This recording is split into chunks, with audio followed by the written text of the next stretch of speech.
മന്ത്രി ഗണേഷ് കുമാറിനെതിരെ ഗൗരവതരമായിട്ടുള്ള ആരോപണങ്ങളാണ് അവരുടെ ഭാര്യ ഇപ്പൊ ഉന്നയിച്ചിട്ടുള്ളത്. ബേസിക്കലി ഈ ഒരു പ്രശ്നം വന്ന സമയത്ത് പിന്നെ CPM-കാർ ഉന്നയിക്കുന്ന പ്രധാനപ്പെട്ട കാര്യം എന്ന് പറയുന്നത് അവരെ സഹായിച്ചു എന്ന് പറയുന്ന ശ്രീലേഖ അവർക്ക് BJP കണക്ഷൻ ഉണ്ട്. സോ രാഷ്ട്രീയ പ്രേരിതമാണ് ഈ ഒരു പ്രശ്നം എന്നാണ് പറയുന്നത് ബേസിക്കലി.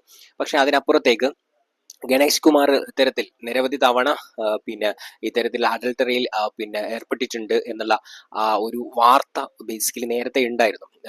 മുൻ ഭാര്യയും ആ കാര്യത്തിലൊക്കെ കൃത്യമായ തീർപ്പുകൾ കൽപ്പിച്ചിട്ടുണ്ട്. സോ ഇവർ തന്നെ പറയുന്ന ചില കാര്യങ്ങൾ ഒന്ന് നമുക്ക് കേട്ടു നോക്കാം, എന്നിട്ട് നമുക്ക് ആ വിഷയത്തിലേക്ക് വരാൻ തോന്നും. സോ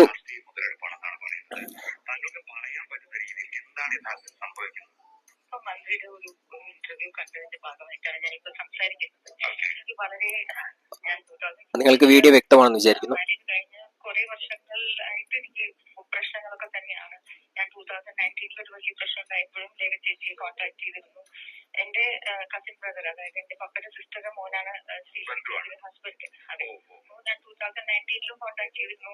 അന്ന് ഇതുപോലെ ഒരു കോംപ്രമൈസിനായിട്ട് ഞങ്ങൾ സംസാരിക്കുകയെല്ലാം ചെയ്തിരുന്നു. അത് കഴിഞ്ഞിട്ട് ഞങ്ങൾ ഒരുമിച്ച് താമസിക്കുന്നു. പല പ്രശ്നങ്ങളും ഉണ്ടായിട്ടുണ്ട് ഞങ്ങൾ തമ്മിൽ. ഇതെല്ലാം എല്ലാവർക്കും അറിയുന്ന വിഷയങ്ങളാണ്. ബേസിക്കലി അവർ ഒരു വീഡിയോ ക്ലിപ്പിൽ ഇത് പുറത്തു വന്നിട്ട് മണിക്കൂറുകളേ ആയിട്ടുള്ളൂ. സോ അതിൽ വളരെ കൃത്യമായിട്ട് അവർ പറയുന്നത് ഗണേഷ് കുമാറിന്റെ ഇത്തരത്തിലുള്ള സ്വഭാവം അഡൾട്ടറി കാര്യങ്ങൾ നേരത്തെയും ഉണ്ടായിരുന്നു. അപ്പം അവർ ഒരുപാട് തവണ അതിൽ സാക്ഷിയായിട്ടുണ്ട്, വിറ്റ്നസ് ആയിട്ടുണ്ട്. പക്ഷെ ആ സമയത്തൊന്നും അവർക്ക് എന്ത് ചെയ്തിട്ടില്ല, ഈ വിഷയം പിടിക്കാൻ പറ്റിയിട്ടില്ല എന്നാ പറയുന്നത്. പിന്നീടൊന്ന് കേട്ടു നോക്കാം. എന്തുകൊണ്ടാണ് ഗണേഷ് കുമാറായിട്ട് പ്രശ്നം ഉണ്ടായിരുന്നത് എല്ലാവർക്കും ലോകം മുഴുവൻ അറിയുന്ന കാര്യങ്ങളാണ്. പക്ഷേ കഴിഞ്ഞ മന്ത്രിയായി കഴിഞ്ഞിട്ട് എനിക്ക് വളരെ വളരെ പ്രശ്നങ്ങളാണ്. അതായത് മന്ത്രിയുടെ കൂടെയുള്ള ഫ്രണ്ട്സ് ആയാലും മന്ത്രിയുടെ സ്റ്റാഫ് ആയാലും എല്ലാം എനിക്കെതിരാണ്. പറഞ്ഞു കഴിഞ്ഞാൽ ബേസിക്കലി അവർ പറയുന്നത് വെച്ചാൽ മന്ത്രി ആയതിനു ശേഷം അദ്ദേഹത്തിന്റെ സ്വഭാവത്തിൽ പിന്നീട് എന്ത് ചെയ്യുന്നുണ്ട്, കുറച്ചുകൂടി വളരെ മോശപ്പെട്ട സ്വഭാവത്തിലേക്ക് അദ്ദേഹം മാറുന്നുണ്ടെന്നുള്ളതാണ്. ഒരു പ്രധാനപ്പെട്ട കാര്യം പറയുന്നത് അവർ നൽകുന്ന സൂചന എന്ന് പറയുന്നത് മന്ത്രി പദവി എന്ത് ചെയ്യുന്നുണ്ട്, ഗണേഷ് കുമാർ ചൂഷണം ചെയ്തുകൊണ്ടാണ് ഇത്തരത്തിലുള്ള ഒരു ആക്ടിലേക്ക് പോകുന്നത് എന്നുള്ള ഒരു കാര്യം കൂടി അവർ സൂചിപ്പിക്കുന്നുണ്ട്. പവറിന്റെയും പൊസിഷന്റെയും കൂടെയല്ലേ ആൾക്കാർ നിൽക്കുള്ളൂ. So I mean completely alone. പക്ഷെ ഞാൻ എന്റേതായ ഇതില്ല, കാരണം എനിക്ക് അത്രയും പേടിയാണ്. എനിക്കൊരു വയസ്സായി, ഇപ്പോ മെമ്മറി പോലും ഇല്ലാത്ത എന്റെ ഒരു അമ്മ.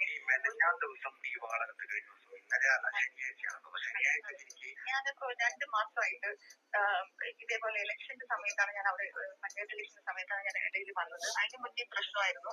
പല സ്ത്രീകളുടെയും പ്രശ്നം വെച്ച് ഞാൻ വഴക്കൂടും. അപ്പൊ എന്റെ ഫ്രണ്ട്സിനെ ഞാൻ ആരോട് സംസാരിച്ച അവരുടെ സ്റ്റാഫിന്റെ ഫോണ് ട്രാക്ക് ചെയ്യും. ഞാൻ ആരും വിളിച്ചാൽ നോക്കി അവരുമായിട്ട് എന്നെ ദാറ്റ് മീൻസ് ഇദ്ദേഹത്തിന്റെ ഭാര്യ ഇദ്ദേഹത്തിന്റെ ഇഷ്യൂസ് ഇങ്ങനെ കണ്ടുപിടിക്കുന്ന സമയത്തൊക്കെ ഇദ്ദേഹം ചെയ്യുന്ന ഒരു സൈക്കോ സ്വഭാവം എന്ന് പറയുന്നത് ഇവർക്ക് ആരാണ് ഇൻഫർമേഷൻ കൊടുക്കുന്നത്, അല്ലെങ്കിൽ ഇവർക്ക് ആരൊക്കെയായിട്ടാണോ കോണ്ടാക്ട്സ് ഉള്ളത് അവരെയൊക്കെ ചേർത്തിട്ട് എന്ത് ചെയ്യും, ഗോസിപ്പുകൾ മെനയും ഇവർക്ക് സംശയ രോഗമാണ് എന്നുള്ള രൂപത്തിലേക്ക് അതിനെ വളച്ചൊടിക്കുകയും ചെയ്യുന്ന ഒരു സ്വഭാവ പ്രകൃതം അദ്ദേഹത്തിന് ഉണ്ടായിരുന്നു എന്നാണ് അദ്ദേഹത്തിന്റെ ഭാര്യ തന്നെ വ്യക്തമാക്കുന്നത്. നമുക്ക് ആ ഓഡിയോയിൽ വളരെ കൃത്യമായി കേൾക്കാം. ഞാൻ അവരുമായിട്ട് ബന്ധമാണെന്ന് പറഞ്ഞ് അങ്ങനെയാണ് എന്നെ കൺട്രോൾ ചെയ്ത് നിർത്തുന്നത്. അപ്പൊ അവിടെ എല്ലാം പറയും ഞാൻ അമേരിക്കയിലേക്ക് ആരുടെ കൂടെ പോയി, ദുബായിക്ക് പോയി, അങ്ങനെയൊക്കെ പറഞ്ഞ് എന്നെ നിർത്തും. സോ അതുകൊണ്ട് ഞാൻ കഴിഞ്ഞ 2 മാസമായിട്ട് എന്റെ ഫോൺ ബ്ലോക്ക് ചെയ്തിരിക്കുകയാണ്. അവരുടെ സ്റ്റാഫ് എന്നോട് സംസാരിക്കരുത് എന്നൊക്കെ പറഞ്ഞ് ഇൻസ്ട്രക്ഷൻ കൊടുത്തിരിക്കുന്നത്. അപ്പൊ വാദത്തെല്ലാം ഇതെല്ലാം നടക്കുന്നുണ്ടെന്ന് ഞാൻ അറിഞ്ഞതുകൊണ്ട് ഞാൻ പല സ്ത്രീകളെയും വിളിച്ച് ഞാൻ കുറെ ഫയർ ചെയ്യലും ഒക്കെ നടന്നിട്ടുണ്ട്. പക്ഷെ അതൊന്നും ഒന്നും ശരിയാവുന്നില്ല. അപ്പൊ സംശയ രോഗമാണെന്ന് പറഞ്ഞ് എല്ലാവരുടെ പറയുന്നു, എന്റെ വീട്ടുകാരെ വിളിച്ച് പറയുന്നു. അപ്പൊ I just wanted A clue. Okay, so ഇവർ പറയുന്നതെന്ന് വെച്ചാൽ ഈ വിഷയങ്ങൾ ഒരുപാട് തവണ പല സ്ത്രീകളുമായിട്ട് വിഷയങ്ങൾ ഗണേഷ് കുമാറിനെ അദ്ദേഹം ഉപദേശിക്കുകയും പിടിക്കുകയും ചെയ്തിട്ടുണ്ട്. അപ്പോഴൊക്കെയും എന്ത് ചെയ്യുന്നുണ്ട്, അദ്ദേഹത്തിന്റെ സ്വാധീനം ഉപയോഗിച്ച് പൊളിറ്റിക്കൽ പവർ ഉപയോഗിച്ച് എല്ലാവരെയും നമ്മൾ കിങ് സിനിമയിലൊക്കെ പറയുന്ന പോലെ നിന്നെയൊക്കെ ചവിട്ടി അരയ്ക്കാൻ സ്ട്രെങ്ത് ഉള്ള പൊളിറ്റിക്കൽ പവർ വെച്ച് സ്ട്രെങ്ത് വെച്ചിട്ട് ഇതെല്ലാം ചവിട്ടി അരയ്ക്കുന്നു എന്നുള്ള ഇഷ്യൂ ആണ് അവർ പ്രത്യേകമായിട്ട് ഉന്നയിക്കുന്ന കാര്യം എന്ന് പറയുന്നത്. ബേസിക്കലി ഗണേഷ് കുമാർ മന്ത്രി പദവിയിൽ ഇരിക്കുന്ന ആളാണ്. സോ സ്വാഭാവികമായിട്ടും അദ്ദേഹത്തിന്റെ ഇൻഫ്ലുവൻസ് വളരെ കൂടുതലായിരിക്കും. സോ ആ തരത്തിലുള്ള ഇൻഫ്ലുവൻസ് വെച്ചിട്ട് ഇതിനെയൊക്കെ അടിച്ചൊതുക്കാൻ വളച്ചൊടിക്കാനും അദ്ദേഹം ശ്രമിച്ചിട്ടുണ്ട് എന്നുള്ള വളരെ കൃത്യമായി പറയുന്നത്. പിന്നെ ഒരു കാര്യം കൂടി അവർ സൂചിപ്പിക്കുന്നുണ്ട്, അവർ കുറച്ച് നാളുകളായിട്ട് ഇത് കൃത്യമായിട്ട് അതിന്റെ തെളിവ് സഹിതം പൊക്കേണ്ടതുണ്ട്. കാരണം അങ്ങനെ മാത്രമേ അവരുടെ ഇന്നസെൻസ് അവർക്ക് പ്രൂവ് ചെയ്യാൻ പറ്റൂ എന്നുള്ള കാര്യം അവർ വളരെ കൃത്യമായി പറയുന്നുണ്ട്. ഞാൻ വിചാരിച്ചു ഞാൻ എന്തായാലും എനിക്കൊരു ക്ലോഷർ വേണം, പക്ഷെ എനിക്കിത് കണ്ടുപിടിക്കണം എന്ന് പറഞ്ഞു തന്നെ ഞാൻ ആരോടും പറയാതെ അവിടെ പോയി. ഞാൻ വാതിൽ തുറന്നു. ശാന്തൻ എന്ന് പറയുന്ന ഡ്രൈവറായിരുന്നു. ഞാൻ ഉള്ളിലേക്ക് ചാടി ഓടി കയറി ബെഡ്റൂമിൽ പോയി കണ്ടത് എനിക്ക് വട്ടാണോ.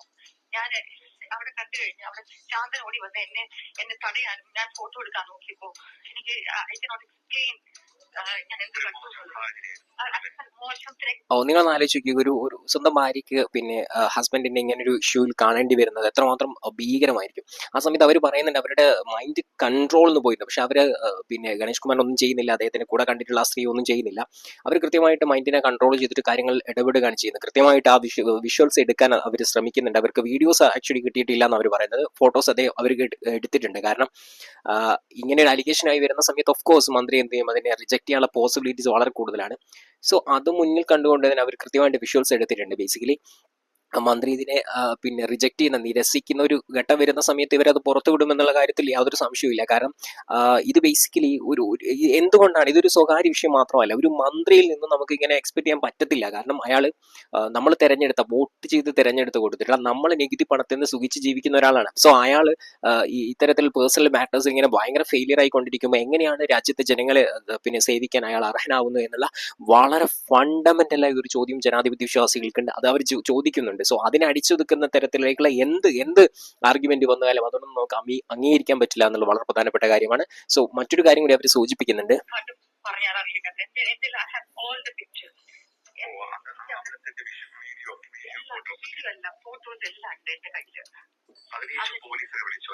ഞാൻ പോലീസിനെ അല്ല, എനിക്ക് ഐ ലോസ് കൺട്രോൾ. പക്ഷെ ഞാൻ I did not use a bad word, I did not physically assault anyone.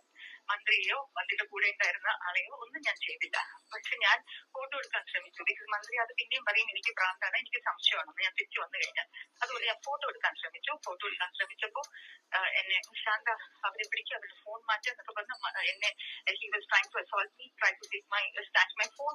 പക്ഷെ ഞാൻ അതൊന്നും സമ്മതിച്ചില്ല. ഞാൻ ഉടനെ ഇവര് ആ വിഷ്വൽസ് കറക്റ്റ് ഷൂട്ട് ചെയ്യണം. കാരണം ഇവരെ സംബന്ധിച്ച് തെളിവ് വേണം. കാരണം ഇപ്പോൾ കോടതിയിലേക്ക് ഡൈവോഴ്സിന് പോകുന്ന സമയത്ത് ഈ ഒരു അലിഗേഷൻ കൃത്യമായിട്ട് മുന്നോട്ട് വെക്കണം, അവർക്ക് തെളിവ് വേണം. സോ അവർ കൃത്യമായിട്ട് ആ വിഷ്വൽസ് ഷൂട്ട് ചെയ്യാണ്. സോ ഇങ്ങനെ ഷൂട്ട് ചെയ്യുന്ന സമയത്ത് ഇവരുടെ പിന്നെ നമ്മൾ സിനിമകളിലൊക്കെ കാണുന്ന പോലെ ഇവരുടെ ഫോണ് തട്ടിപ്പറിക്കാനുള്ള ശ്രമം ഗണേഷ് കുമാറിന്റെ ഭാഗത്തു നിന്ന് ഉണ്ടാവുന്നു, മന്ത്രിയുടെ ഭാഗത്ത് നിന്ന് ഉണ്ടാവുന്നുള്ള ഗുരുതരമായ പ്രശ്നം കൂടി അവർ പറയുന്നുണ്ട്. സോ അവരെ അസാൾട്ട് ചെയ്യാൻ ശ്രമിക്കുന്നു, അല്ലെങ്കിൽ അവരുടെ ചൂഷണം ചെയ്യാൻ ശ്രമിക്കുന്നു എന്നുള്ള പ്രശ്നമുണ്ട്. പക്ഷെ എന്നിട്ടും അവർക്ക് ആ വീഡിയോസും വിഷ്വൽസ് കിട്ടി എന്നുള്ളതാണ് അവർ പറയുന്നത്. ബിക്കോസ് എനിക്ക് അറിയായിരുന്നു എന്തെങ്കിലും പ്രശ്നം ഉണ്ടാവും എന്ന് പറഞ്ഞാൽ ഞാൻ ലാസ്റ്റ് ഡയൽ നമ്പർ ലേഡി ചേച്ചി വെച്ചിട്ടാണ് ഞാൻ പോയത്. ഞാൻ ലേഡി ചേച്ചിയോട് പറഞ്ഞു I need any help you have to pick up my call. അത് അല്ലാതെ ഒരു BJP സ്ഥാനാർത്ഥി ഒന്നുമല്ല. ചേച്ചി എന്റെ ബ്രദറിനെ കല്യാണം കഴിച്ചിട്ട് എത്രയോ വർഷങ്ങളായി. സോ അത് വിളിച്ചു. അപ്പൊ ചേച്ചി പറഞ്ഞു Bindu immediately you call control room. അപ്പോൾ അവർക്ക് കിട്ടുന്ന ഒരു പിന്നെ എക്സ്പെർട്ട് ഒപ്പീനിയൻ എന്ന് പറയുന്നത് നിങ്ങൾ ഉടനെ കൺട്രോൾ റൂമിലേക്ക് ഈ വിഷയം അറിയിക്കുക എന്നുള്ളതാണ്. പക്ഷെ അങ്ങനെ അറിയിച്ച സമയത്ത് നിങ്ങൾക്കറിയാം, നിങ്ങൾ ആലോചിക്കും ഒരു മന്ത്രിക്കെതിരെ പോലീസുകാർ പെട്ടെന്ന് ആക്ഷൻ എടുക്കില്ല. കൺട്രോൾ റൂമിലേക്ക് അറിയിച്ച സമയത്ത് പോലീസ് കൃത്യമായിട്ട് പറയുന്നത്, അവർ പറയുന്ന കാര്യം എന്ന് പറയുന്നത് പോലീസ് ഞങ്ങൾക്ക് ഈ വിഷയത്തിൽ ഇടപെടാൻ പറ്റില്ല എന്ന് പറഞ്ഞു എന്നുള്ളതാണ്. സോ നിങ്ങളൊന്ന് ആലോചിച്ച് നോക്കി, ഒരു സ്ത്രീ എന്ത് ചെയ്യാണ്, അവരുടെ ഹസ്ബൻഡിലുള്ള വിശ്വാസം നഷ്ടപ്പെടുകയും ആ ഒരു വിഷ്വൽ കാണുകയും ചെയ്യുന്ന ഒരു സ്റ്റേറ്റ് ഓഫ് മൈൻഡിൽ ഈ രാജ്യത്തെ പോലീസിനെ വിളിക്കുകയാണ്. പോലീസ് എന്തിനുള്ളതാണ് വളരെ പ്രധാനപ്പെട്ട ചോദ്യമാണ്. ജനങ്ങളുടെ സ്വത്തും സ്വൈര്യ ജീവിതവും സംരക്ഷിക്കാനുള്ളതാണ് പോലീസ് അല്ലെ. ഈ പോലീസിനെ വിളിക്കുന്ന സമയത്ത്, പോലീസിനെ അത് കൺട്രോൾ റൂമിലേക്ക് എത്തുന്ന സമയത്ത്, കോൾ വിളിക്കുന്ന സമയത്ത് ഞങ്ങൾക്ക് ഈ വിഷയത്തിൽ ഇടപെടാൻ കഴിയില്ല എന്ന് പറയുന്ന തരത്തിലേക്ക് പോലീസ് മാറി എന്നത് വളരെ ഗൗരവതരമായിട്ടുള്ള പ്രശ്നമാണ് അല്ലെ. മന്ത്രിക്കെതിരെയുള്ള അലിഗേഷൻ ആണ്. സ്വാഭാവികമായിട്ടും ആ മന്ത്രിക്കെതിരെ അലിഗേഷൻ ഉന്നയിച്ചിരിക്കുന്ന ഒരു സിറ്റിസൺ ആണ് അല്ലെ, അവരൊരു സ്ത്രീയാണ്. അപ്പോൾ അവർക്ക് അവരുടെ സുരക്ഷ, അവരുടെ പ്രൊട്ടക്ഷൻ അവർക്ക് ആവശ്യമാണ്. സോ ഈ വിഷ്വൽ ഷൂട്ട് ചെയ്യുന്ന സമയത്ത് എന്തുകൊണ്ടും മന്ത്രി ഇതിനെ ഡിഫെൻഡ് ചെയ്യാനോ അല്ലെങ്കിൽ ഇവരെ ഇല്ലാതാക്കാനോ ശ്രമിക്കാനുള്ള പോസിബിലിറ്റി ഒക്കെ ഉണ്ട്. അതൊന്നും നമുക്ക് തള്ളിക്കളയാൻ പറ്റില്ല. പക്ഷെ അത് വളരെ കൃത്യമായിട്ട് ഇവർ പോലീസിനെ അറിയിക്കുന്ന സമയത്ത് പോലീസ് വരുന്നില്ല, അല്ലെങ്കിൽ പോലീസ് വിഷയത്തിൽ ഇടപെടുന്നില്ല എന്നുള്ള ഗൗരവമായ പ്രശ്നവും അതിലുണ്ടായിരുന്നു. സോ ഈ വിഷയത്തിൽ ഒരു കൺക്ലൂഷൻ എന്ന് പറയുന്നത്, നമ്മളെ സംബന്ധിച്ചിടത്തോളം ഇപ്പം ഗണേഷ് കുമാറിന്റെ ഭാര്യ കൃത്യമായിട്ട് ഈ വിഷയത്തിൽ ഒരു വെളിപ്പെടുത്തൽ നടത്തിയിട്ടുണ്ട്. സോ അവരുടെ കയ്യിൽ വിഷ്വൽസ് ഉണ്ടെന്നാണ് പറയുന്നത്. സോ അവർ കൺസേൺഡ് ആയിട്ട് അതോറിറ്റീസിന് ആ വിഷ്വൽസ് കൊടുക്കണം എന്നുള്ളതാണ് പ്രധാനപ്പെട്ട കാര്യം. പിന്നെ ഗണേഷ് കുമാർ ഈ വിഷയം അംഗീകരിക്കാനുള്ള ചാൻസ് വളരെ കുറവാണ്.